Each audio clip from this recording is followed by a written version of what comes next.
అధిక బరువు అనేక సమస్యలకు కారణం. సాహితీ యోగా ఆన్లైన్ క్లాసులో జాయిన్ అవ్వండి. భారత్ పాకిస్తాన్ మధ్య ఉద్రిక్తతల వేళ కీలక పరిణామం చోటు చేసుకుంది. చరిత్రలో తొలిసారి ఆఫ్ఘనిస్తాన్లోని తాలిబాన్ ప్రభుత్వంతో భారత్ చర్చలు జరిపింది. భారత విదేశాంగ మంత్రి ఎస్ జయశంకర్ తాలిబాన్ల తాత్కాలిక విదేశాంగ మంత్రి అమీర్ ఖాన్ ముత్తాకితో అధికారికంగా ఫోన్ మాట్లాడారు. ఆఫ్ఘనిస్తాన్ తాలిబాన్ ప్రభుత్వంతో భారత్ చేసిన తొలి మంత్రి స్థాయి సంప్రదింపులు కావడంతో సర్వత్రా ప్రాముఖ్యత సంతరించుకుంది.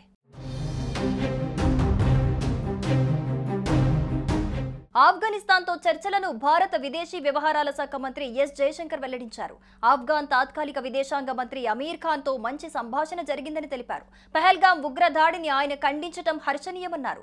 భారత్ ఆఫ్ఘనిస్తాన్ మధ్య విభేదాలు సృష్టించేందుకు ఇటీవల అవాస్తవ నిరాధార ప్రచారం జరిగిందని, దాన్ని ఆయన తోసిపుచ్చటాన్ని స్వాగతిస్తున్నామని జయశంకర్ తెలిపారు. ఆఫ్ఘాన్ ప్రజలతో మా స్నేహ బంధాన్ని కొనసాగిస్తామని, వారి అభివృద్ధికి నిరంతరం మద్దతందిస్తామన్నారు.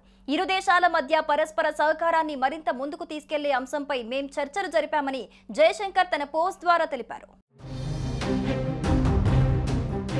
Taliban communication director Hafiz Zia Ahmad కూడా వీరి ఫోన్ కాల్ అనంతరం ఎక్స్ లో వరుస పోస్టులు పెట్టారు. వైద్య సహాయం కోరే ఆఫ్ఘాన్ ప్రజలకు మరిన్ని వీసాలు అందించాలని ఈ ఫోన్ కాల్లో జయశంకర్ ను ముత్తాకి కోరారు. ద్వైపాక్షిక వాణిజ్యం, భారత జైళ్లలో ఉన్న ఆఫ్ఘాన్ ఖైదీలను విడుదల చేయటం, తిరిగి ఇవ్వటం, ఇరాన్లోని చాబహర్ ఓడరేవు అభివృద్ధి గురించి కూడా చర్చించినట్లు ఆయన ప్రస్తావించారు.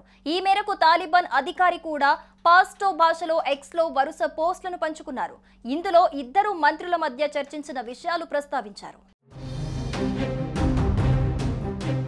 ఇటీవల జమ్మూ కాశ్మీర్లోని పహల్గాంలో జరిగిన ఉగ్ర దాడిని తాలిబాన్ ప్రభుత్వం ఖండించిన సంగతి తెలిసిందే. అయితే ఆపరేషన్ సింధూర్ సమయంలో పాక్ సంచలన ఆరోపణలు చేసింది.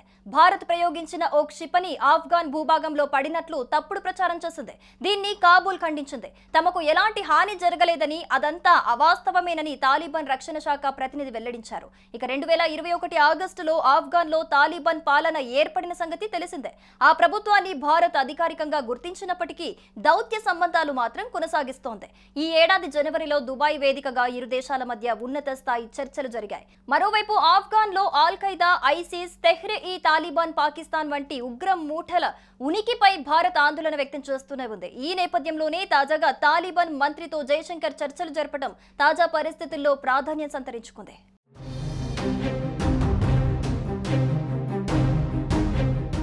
సుమన్ టీవీలో మీ పర్సనల్ అండ్ బిజినెస్ ప్రమోషన్స్ కోసం కింది నెంబర్కి కాంటాక్ట్ చేయండి.